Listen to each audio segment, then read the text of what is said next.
하나님의 말씀 요한복음 13장 12절부터 17절까지 말씀 신약성경 169쪽에 있는 요한복음 13장 12절부터 17절까지 말씀입니다. 저와 여러분이 함께 말씀을 합독하도록 하시겠습니다. 그들의 발을 씻으신 후에 옷을 입으시고 다시 앉아 그들에게 이르시되 내가 너희에게 행하는 것을 너희가 아느냐? 너희가 나를 선생이라 또는 주라 하니 너희 말이 옳도다. 내가 그러하다. 내가 주와 또는 선생이 되어 너희 발을 씻었으니 너희도 서로 발을 씻어주는 것이 옳으니라. 내가 너희에게 행한 것 같이 너희도 행하게 하려 하여 오늘 보였노라. 내가 진실로 너희에게 이르노니 종이 주인보다 크지 못하고 보냄을 받은 자가 보낸 자보다 크지 못하나니 너희가 이것을 알고 행하면 복이 있으리라. 아멘. 설교 제목을 다 같이 한번 보도록 함께 하도록 하겠습니다. 알고 그대로 행하면 복이 있을 것이다. 알고 그대로 행하면 복이 있을 것이다라는 이 설교 제목은 우리말 성경 17절 말씀을 그대로 따온 것입니다.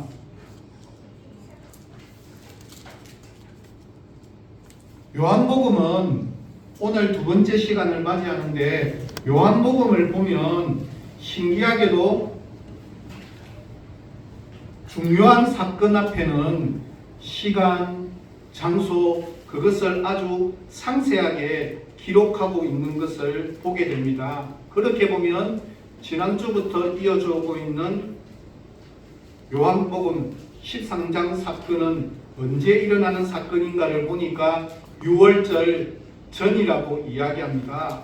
학자들은 해석하기를 이것을 6월절 바로 전날, 그러니까 한마디로 하루가 지나고 나면 예수님께서 십자가에 못 박혀 돌아가시는 날에 해당되어지는 사건입니다. 6월절이라고 하면 무엇이 가장 먼저 떠오르십니까? 어린 양. 또 무엇이 생각납니까? 우리는 어떤 사람은 물어보니까 이래놨어요. 6월절 하면 6월 달에 절기가 있는 게 6월절이 아닌가 라고 대답하는 사람들이 있었습니다. 한마디로 표현하면 그것은 잘못 오해를 한 것입니다. 6월절은 성경력으로 이야기하면 정월 14일에 해당되어집니다. 그래서 일주일 동안 펼쳐지는 것이고 영어로는 뭐라고 이야기하는가 하면 패스 오브 데이. 그래서 이 말은 무엇을 의미하는가 하면 넘어갔다라고 하는 뜻입니다. 한자로는 6월절을 뭐라고 표현할까요? 넘을 유자에 건널 월자를 써서 모든 위험한 것으로부터 건너가게 되는 것에 대한 이야기입니다.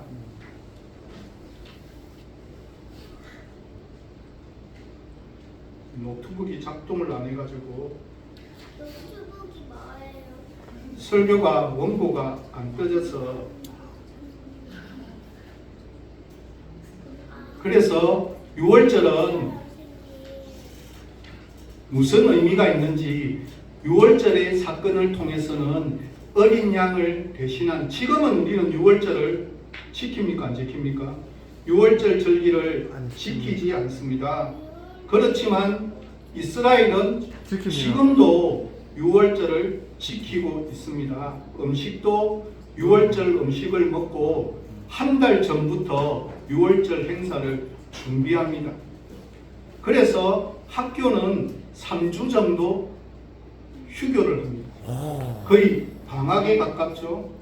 그러니까 한 달 전부터 6월절 행사를 준비하기 위해서 얼마나 철저하게 하는지 모릅니다.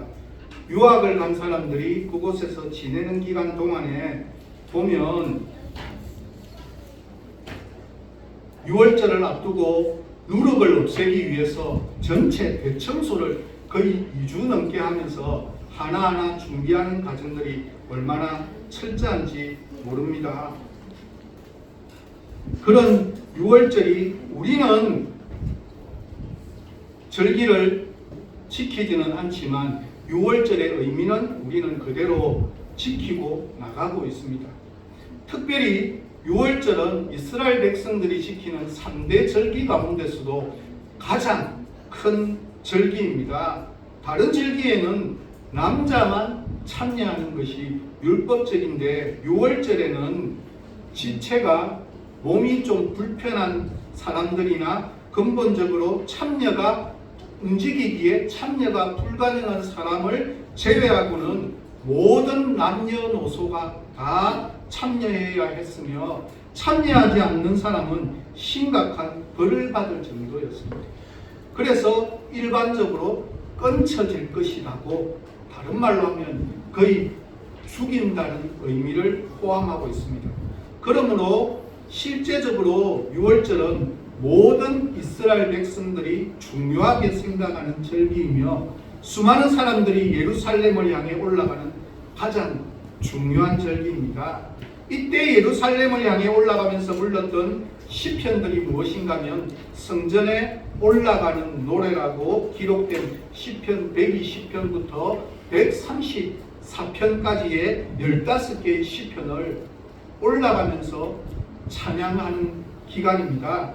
이 시편을 낭송하는 장소는 정해져 있는데 여리고 부근에서 시편 120편부터 121편까지를 찬송하고 예루살렘이 보이는 언덕에 올라가서 시편 122편부터 123편을 찬양합니다. 이런 식으로 찬양을 하며 예루살렘을 향해 올라갔습니다. 6월절의 기본 개념은 애굽에서 그러니까 이집트에서 종살이하던 이스라엘 백성을 이끌어낸 이스라엘 자손의 해방을 기념하는 절기입니다.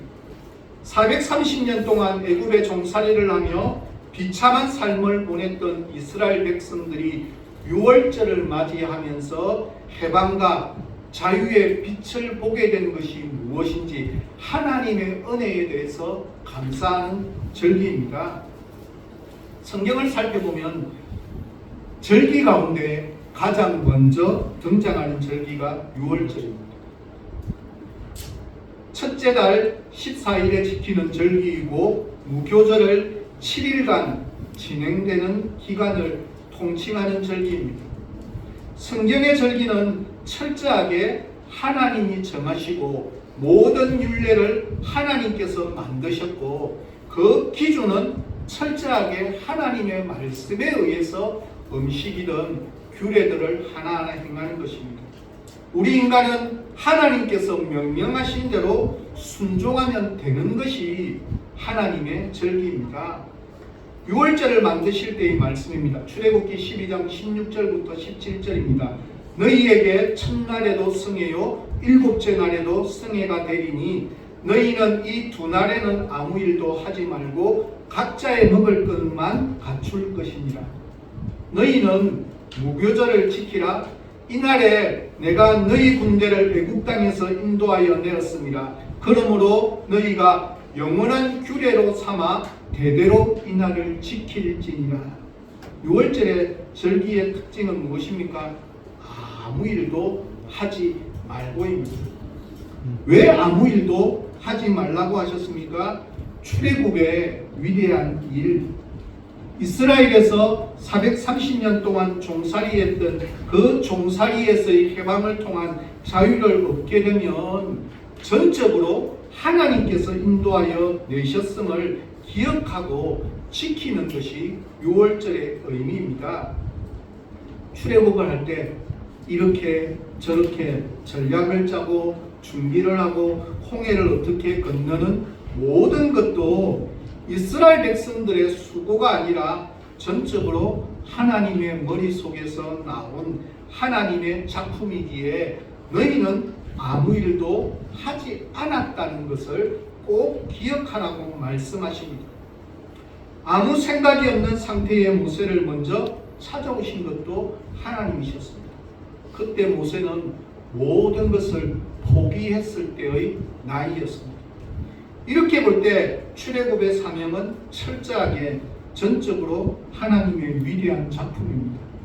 그래서 이스라엘 백성들은 6월절에 아무 일도 하지 않으므로 하나님께서 전적으로 일하심을 인정하는 절기가 바로 6월절입니다.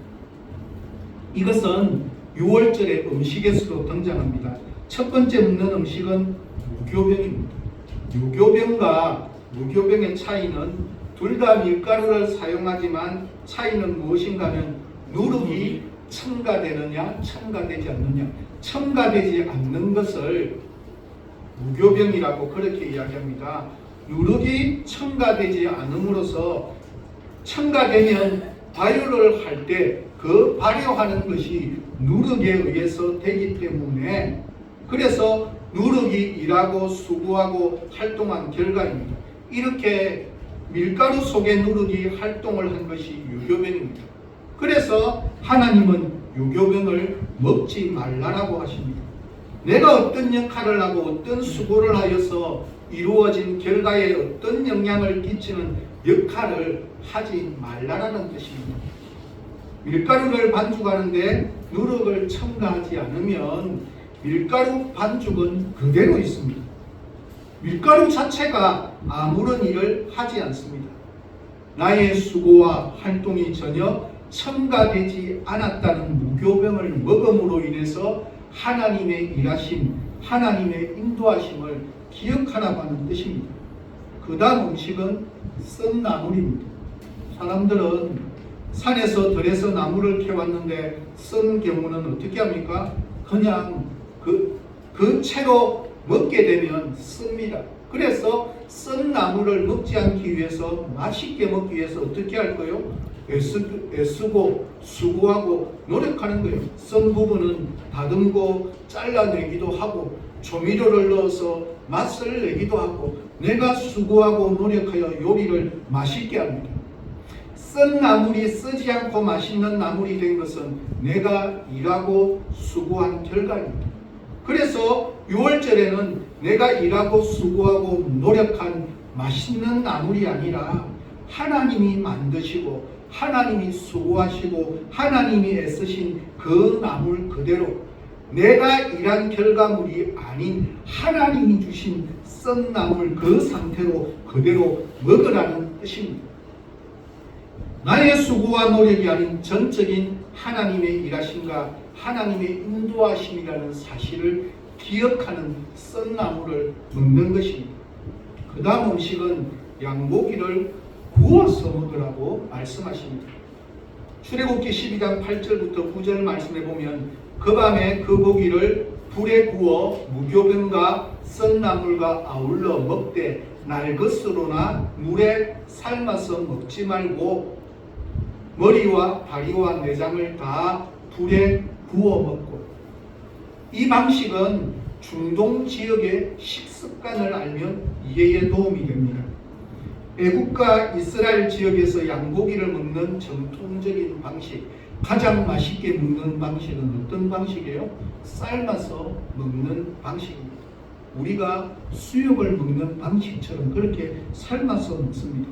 양고기를 삶아 먹는 것이 그들이 알고 있는 가장 맛있는 방식, 가장 안전한 방식, 가장 영양가가 있는 방식입니다.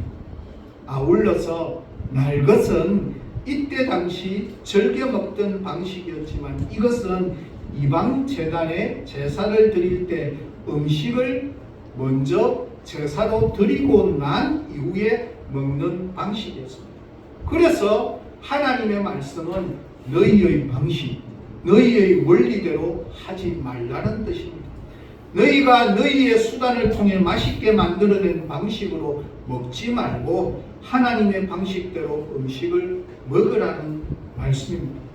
너희의 수고가 담기지 않은 상태로 먹음으로 인해서 하나님의 정적으로 일하심을 인정하라는 뜻입니다. 한마디로 유월절은 철저하게 하나님의 인도하시는 방식이었습니다.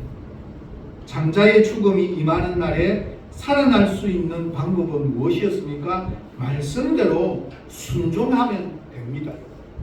왜 우슬초로 해야 하고 왜 문인방과 설주에 발라야 하느냐고 질문한다면 대답은 무엇입니까? 하나님이 그렇게 하라고 하셨습니다. 어떻게 하면 사느냐고 묻는다면 하나님의 말씀대로 순종하면 살게 된다는 말씀입니다. 그날 잡아야 하는 것이 양이냐 소냐가 중요한 게 아닙니다. 묶음인 우슬초냐 미랄이냐로 그것을 때리는 것이 중요한 게 아닙니다. 피를 발라야 하는 것이 문지방이냐 청장이냐가 중요한 것이 아닙니다. 중요한 것은 하나님의 말씀대로 순종해야 하는 것이 유월절의 핵심입니다. 혹시나 백성 중에 그렇게 생각하지 않겠습니까? 양보다 더 좋은 것이 있습니다. 양보다 더 값지고 귀한 것이 있습니다. 그래서 하나님께 나는 더 좋은 것으로 잡겠습니다 라고 할지라도 안 됩니다. 중요한 것이 뭐라는 거예요? 하나님의 말씀하신 방법대로입니다. 또 백성 중에 그렇게 생각하지 않겠습니까? 문인방과 좌우설주보다 더 잘 보이는 곳에 더 눈에 확 보이기 위해서 아예 벽에 온통 칠을 해 놓는 게 더 좋지 않을까라고 생각할 수도 있지만 그렇게 해서는 안 됩니다. 중요한 것은 하나님이 말씀하신 하나님의 방법대로입니다. 백성 중에 그렇게 생각하지 않겠습니까? 양의 피를 발랐는데 혹시나 비가 오면 흘러내려 지워질 수 있으니까 아예 절대 지워지지 않도록 빨간색 유성 페인트로 강하게 칠하게 하고 싶다라고 생각하고 말할 수 있지 않겠습니까? 그러나 그렇게 해서는 안 된다는 사실입니다. 중요한 것은 철저하게 하나님이 말씀하신 하나님의 방법입니다. 혹시나 백성 중에서 무교병과 썩나물 즉 맛없는 것을 먹으라고 하셨는데 그래서 종살이했던 고통을 기억하는 거라면 저는 더욱 고통을 기억한다는 의미에서 아예 금식을 하고 더 독한 것을 먹겠습니다 라고 한다 할지라도 안 됩니다. 유월절은 철저하게 하나님이 정하신 것 이외에 어떤 의미를 부여하려고 하지 말라는 뜻입니다. 중요한 것은 하나님이 말씀하시는 하나님의 방법대로 그대로 순종하는 것이 중요합니다. 유월절에서 중요한 것은 야훼 하나님의 일하심의 방법이지 나의 고난, 나의 쓰라린 아픔, 내가 겪고 지냈던 고생감이 드러나서는 안 됩니다. 우리는 철저하게 하나님이 하셨다는 것과 하나님이 일하셨음을 기억해야 합니다. 이런 유월절은 지금도 유대인들은 그래서 철두철미하게 지킵니다. 지금도 음식이 녹는 7가지 음식을 녹는 접시를 그들은 힘들게 어렵게 먹습니다. 그런데 왜 우리는 지키지 않습니까? 유월절을 지키지는 않지만 의미를 기독교적으로 해석합니다. 애굽에서 종살이하던 이스라엘 백성을 해방시켜 주셨듯이 이 땅에 죄악으로 허덕이며 살아가던 우리들을 흠없는 어린 양의 보혈의 피로 말미암아 이것을 믿는 믿음의 백성들을 구원의 백성으로 삼아 주셨는데 이 절대적인 구원의 은혜에 내가 수고하고 애쓰고 노력한 것이 하나도 없는 전적인 하나님의 은혜임을 우리가 기억하고 믿음으로 고백하고 받아들이는 것이 유월절이 가지고 있는 현대 기독교가 우리가 추구하는 의미입니다. 이것은 오늘의 본문에서도 동일하게 설명합니다. 오늘 본문의 사건이 일어나기 전에 이미 두 가지의 사건이 있었음을 지난 시간 살펴보았습니다. 기억납니까? 최후의 만찬이 있기 전에 마태복음에서 하나는 좌편에 하나는 우편에 앉혀달라는 치맛바람 사건이 먼저 일어났습니다. 그리고 연대기 성경에 따르면 불과 오늘 본문이 있기 바로 전에 누가복음에 의하면 누가 더 크냐고 제자들의 다툼의 사건이 있었음을 살펴보았습니다.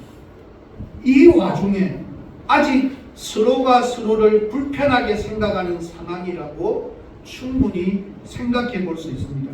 그래서 최후의 만찬 자리에는 종으로 섬기고자 하는 사람이 없었습니다. 도리어 제자들은 누가 더 크냐는 문제로 싸웠습니다. 이런 분위기 속에서 누가 자신을 낮은 자로 자처하며 다른 사람들의 발을 씻길 수가 있겠습니까? 그래서 예수님께서 손수 직접 친히 겉옷을 벗고 수건을 두르시고 마치 종의 복장처럼 하시고 무릎을 꿇고 제자들의 발을 차례로 씻기셨습니다. 주님은 그렇게 제자들의 발을 다 씻기신 후에 제자들에게 이렇게 질문합니다. 12절 말씀해 보니까 내가 너희에게 행한 것을 너희가 아느냐? 제자들은 감히 대답을 할 수가 있었겠습니까? 속으로 짐작만 했겠죠. 그리고 주님이 이 중요한 발 씻김의 행위를 통해 명백한 교훈을 주십니다. 14절과 15절은 이렇게 이야기합니다. 내가 주와 또는 선생이 되어 너희 발을 씻었으니 너희도 서로 발을 씻어주는 것이 옳으니라. 내가 너희에게 행한 것 같이 너희도 행하게 하려 하여 오늘 보였노라. 오늘 본문을 묵상하면서 제일 안타까운 것은 과거 교회사도 그렇고 현재에도 그렇고 흔히 세족식이라고 불리는 이 예식을 실제로 행하는 교파들이 꽤나 있을 뿐만 아니라 고난주간에 금요일날을 맞이해서 이러한 행사를 하는 교회들도 있습니다. 그러나 중요한 것은 주님은 세족식을 의식을 지키라고 명령하신 것이 아니라 우리로 하여금 무엇인가를 행하게 하려고 본을 보이셨다고 그렇게 말씀하고 있습니다. 세족식을 하라고 하는 것이 아니라 그 본을 보이신 이유가 무엇인지가 중요하다는 뜻입니다. 그 이유가 무엇입니까? 의미가 무엇입니까? 겸손히 다른 사람을 섬기라는 교훈입니다. 자신을 종으로 낮추어 다른 지체를 겸손하게 섬기는 것을 가르치시려고 주님은 친히 자신의 몸소 종의 모습이 되셔서 본을 보이셨습니다. 이 섬김이 무엇인지 잘 알지만 우리의 삶에서 내가 직접 행하기란 결코 쉬운 일이 아닙니다. 주님을 섬기라 아니면 목회자를 섬기라고 하면 어느 정도 섬길 수는 있겠지만 이것은 나보다 못한 사람, 특별히 나와 의견이 맞지 않는 사람, 아니 잠시 뒤에 나를 배신하고 나를 팔아버릴 제자마저 섬기는 것은 결코 간단하고 쉬운 일이 아닙니다. 그러나 주님은 우리에게 친히 본을 보이시며 내가 주와 선생이 되어 너희들의 발, 나를 배신할 제자들의 발을 씻겼으니 너희도 남은 평생을 그렇게 섬기며 살라라고 말씀하십니다. 우리가 이 말씀을 순종하기 어려운 이유는 우리가 사는 이 세상 문화와 질서가 이 가르침과 너무나 다르다는 사실입니다. 찰스 스윈돌이라고 하는 목사님은 이렇게 이야기합니다. 섬김이 곧 수용하는 것이라고 말합니다. 다시 말해 겸손의 섬김은 주위 사람들을 있는 그대로 그 모습 그대로 인정하고 받아들이고 수용한다는 의미입니다. 일반적으로 우리 사회는 사람을 늘 편애하는 것이 익숙합니다. 늘 편파적입니다. 많이 가진 자를 잘 섬길 수는 있지만 없는 자를 섬기기는 어렵습니다. 자신의 자녀마저도 자신의 기준에 맞는 아이만 좀 더 좋아하는 모습이 어쩌면 나타날 수도 있습니다. 이런 분위기 속에서 살아가다 보니까 사회의 기준에 따라 자신의 기준에 맞지 않는 사람은 무시하는 정도가 아니라 미워까지 하는 것이 우리의 모습입니다. 다른 사람들의 개인적인 취향에 대해서 존중하지 않습니다. 진리가 아닌 부분에 대해서는 간용해야 하는데 자기와 다른 취향을 잘 인정하지 않습니다. 자기가 아침 일찍 일어나면 늦잠 자는 사람을 더 나쁜 사람으로 생각하기 쉬운 것이 우리가 가진 모습입니다. 나의 음식과 옷, 나의 취미생활의 기준은 철저하게 나에게 맞추어진 것이 세상이 인정하는 기준입니다. 나의 위치와 상관없이 내가 진정으로 다른 사람을 겸손히 섬긴다면 어떻게 있는 모습 그대로 인정하고 수용하지 않을 수가 있겠습니까? 그 기초 단계조차 하지 못하는 사람이 어떻게 진정으로 섬길 수가 있겠습니까? 그래서 우리에게 말씀하십니다. 주님의 본을 보이신 그대로 행하라고 그렇게 이야기합니다. 섬김이라는 것은 다른 사람을 인정하고 자유롭게 받아들이는 것입니다. 다른 사람을 섬기는 것은 그 사람의 눈높이에 나를 맞추어야 합니다. 나를 고집하지 않고 나를 포기해야 합니다. 하나님이 그를 받으셨으니 내 마음에 들지 않아도 나도 그를 있는 그대로 받아들여야 합니다. 이것이 섬김이 있는 겸손입니다. 아울러 겸손이 자기를 낮추고 비우는 마음이라고 해서 겸손한 사람의 의미가 자기에게 구체적인 일이 맡겨질 때 무조건 할 수 없노라 사양하는 사람을 가리키는 것도 아닙니다. 바른 겸손은 진리가 자기를, 하나님의 말씀이 자기를 지배할 수 있도록 주님께서 전적으로 자기를 사용하실 수 있도록 자기를 온전하게 바르게 비운다는 것입니다. 그래서 진정 겸손한 사람은 주님께서 자기에게 무엇을 행하시든 무슨 일을 맡기시든 두말 없이 주님께 자기를 맡겨드리는 사람입니다. 진리에 가난한 진정 겸손한 사람은 그래서 더 큰 일을 행할 수 있는 사람입니다. 차례대로 제자들의 발을 씻겼습니다. 그런데 아마도 마지막 차례가 된 것으로 해석하는 사람은 그때까지 아무런 주님의 세족식에 말없이 가만히 있었던 제자들과는 달리 베드로는 말을 합니다. 8절을 보면 내 발을 절대로 씻지 못하시리이다. 다른 제자들은 아무 말도 안 했는데 그래도 이것은 어떻게 보면 너무나 당연한 사양이 아닐까.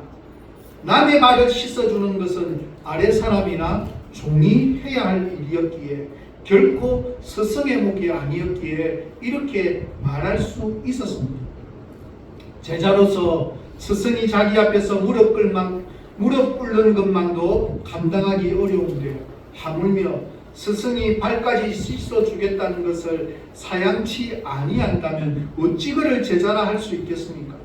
베드로의 이 사양이야말로 인간이 주님께 드릴 수 있는 겸손인 것처럼 보입니다.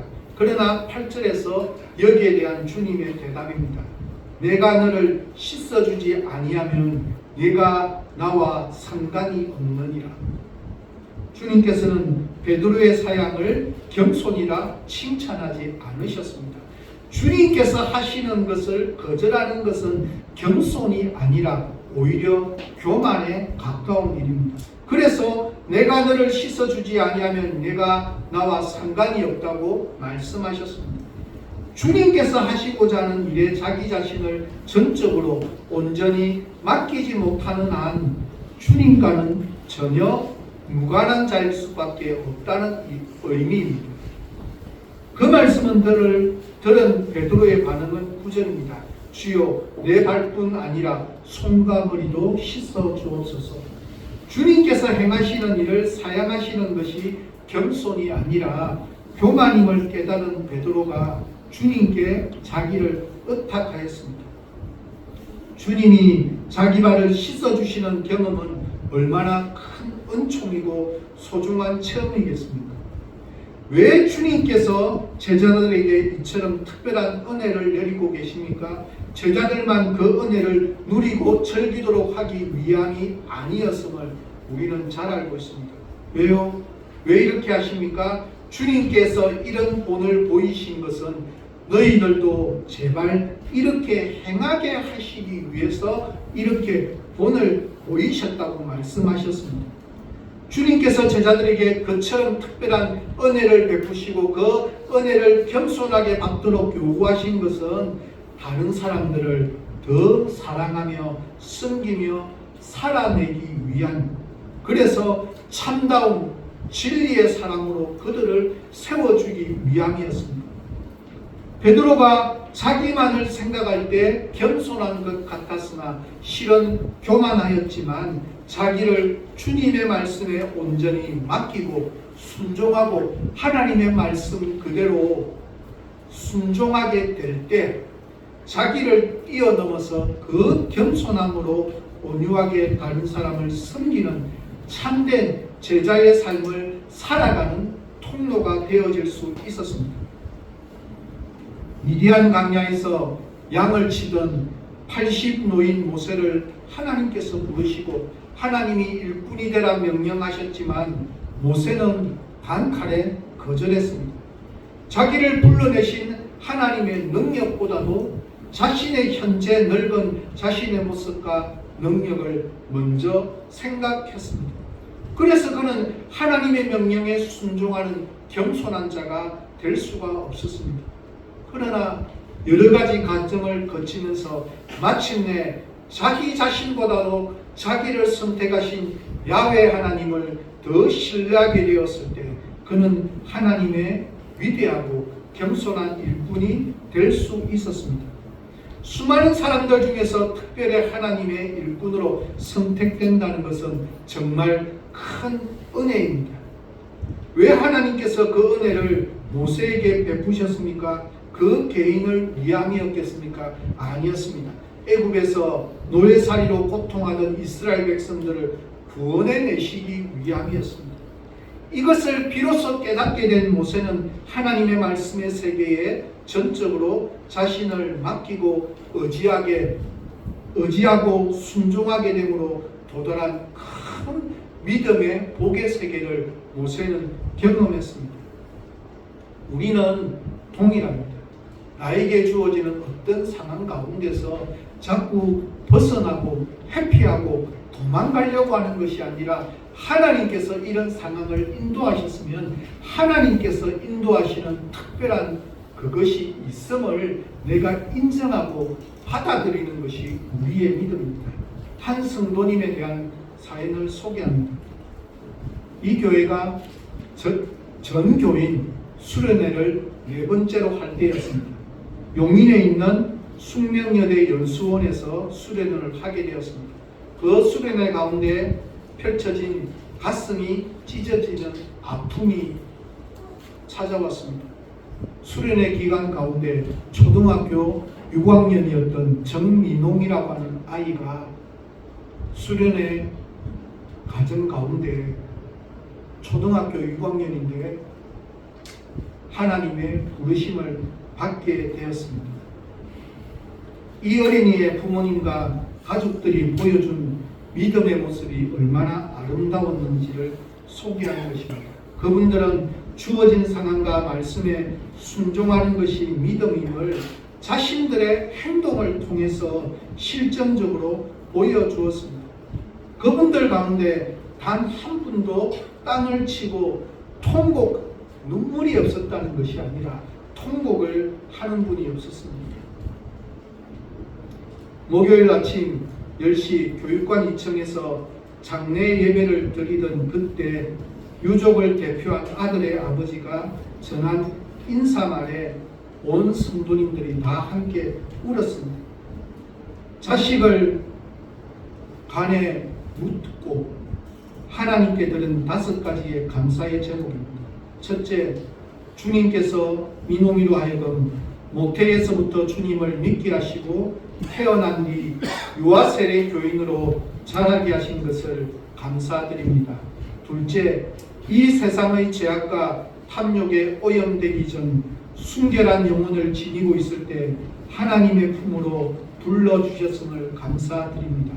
셋째, 교통사고나 세상의 구전일로 부르신 것이 아니라 오직 하나님을 사랑하여 하나님의 말씀을 배우던 수련회장에서 불러주신 것을 감사드립니다. 넷째, 그동안 민홍이가 채우고 있던 자리가 공허함으로 남겠지만 그러나 주님께서는 감당할 시험밖에는 주시지 않는다 하셨음에 그 빈자리를 주님께서 반드시 당신의 은총으로 채워주실 것을 믿음으로 감사드립니다. 다섯째, 장례 기간 동안 교우들이 보여준 사랑에 감사드립니다. 그래서 그 감사의 마음을 하나님께 표현하기 위해서 주일 강단을 아름다운 꽃으로 다른 때보다 더 크게 아름답게 하나님께 바쳤으며 교우님들을 위해서는 예배 후에 다가해의 떡을 손수 마련하기까지 하셨습니다. 입간 예배를 드린 후에 어느 집사님의 차로 기경하는데 그때 이 담임 목사님에게 이 운전하던 분이 이렇게 이야기합니다. 이분은 모 법대 교수인 집사님인데 이렇게 이야기합니다. 제 평생에 법이 필요치 않는 곳도 있음을 처음으로 확인했습니다. 저는 법학과이기에 이번 사고가 터졌을 때 연수원과 유족 사이에 민형사상으로 복잡한 법적 문제들이 당연히 제기될 것으로 여겼습니다. 그런데 유족들이 믿음으로 모든 것을 수용하고 나니 남는 것은 사랑밖에 없습니다. 유족들은 믿음은 가르치는 것이 아니라 보여주는 것임을 그분들의 삶으로 증명해 주었습니다. 우리가 이 땅을 살아가노라면 때로는 납득할 수 없는 수없이 많은 일들을 만나게 됩니다. 이해할 수 없는 상황과 직면할 때도 있습니다. 주어진 삶에 대한 의문부호가 허다하게 제기될 수도 있습니다. 그러나 그때야말로 나의 믿음을 주님께 보여드릴 수 있는 절호의 기회임을 우리는 잊지 말아야만 합니다. 주어진 삶에 대한 의문부호 앞에서 말씀에 대한 순종함으로 이겨내고 극복해내고 하나님의 말씀을 알고 그대로 행하면 어떤 은혜의 복을 주시는지를 직접 경험함을 보여주는 것이 믿음입니다. 우리도 동일합니다. 결코 겸손할 수 없는 존재가 바로 우리입니다. 그런데 하나님의 말씀에 대한 순종이기 때문에 하나님의 말씀의 방식대로 하나님의 뜻대로 그렇게 행하고 나면 우리에게 주시는 놀라운 하나님의 은혜와 위로의 복이 있음을 우리는 기억해야만 합니다. 물질적으로 지금 당장은 손해를 볼지라도 순종하면 하나님이 주시는 위로의 복이 있음을 기억하는 게 우리의 믿음입니다. 하나님의 구원의 은혜에 내가 참여한 것은 하나도 없지만 이것을 전적으로 믿음으로 받아들이는 사람은 말씀에 대한 순종의 사람이 되고 이런 사람은 바른 겸손의 사람이 된다는 사실입니다. 이렇게 보면 나에게 진짜로 하나님의 구원의 은혜를 내가 받아 누리게 되면 그것을 맛보고 아는 사람은 당연히 말씀에 대한 순종의 복을 받는 사람이 된다는 사실입니다. 그렇게 보면 믿음은 마치 특선 센터와 똑같은 게 아닐까. 한 개만 나오는 것이 아니라 두 개, 여러 개가 세트로 같이 나오는 거예요. 그래서 믿음은 구원의 믿음은 내가 어떻게 할 수 있는 게 아니에요. 전적인 예수 그리스도의 십자가의 보혈의 은혜로 받았지만 그것을 정말 내가 받아 누리는 사람에게는 당연하게 세트로 자신의 삶에 말씀에 대한 순종의 삶에 나타나게 되는 것이 세트의 삶이요 바른 믿음의 삶의 모습이라고 하는 사실입니다. 그래서 오늘 본문은 이렇게 마무리를 지었습니다. 알고 그대로 행하면 복이 있을 것이다.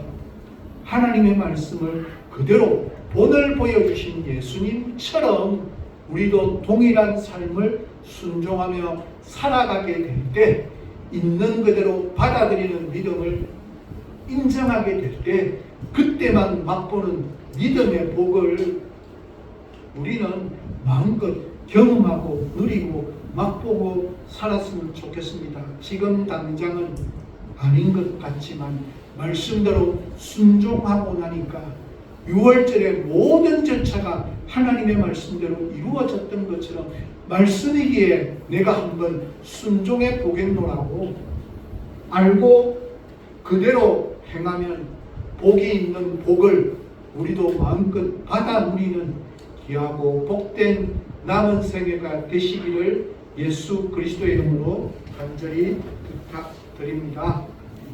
함께 기도하도록 하겠습니다. 좋으신 하나님 감사합니다.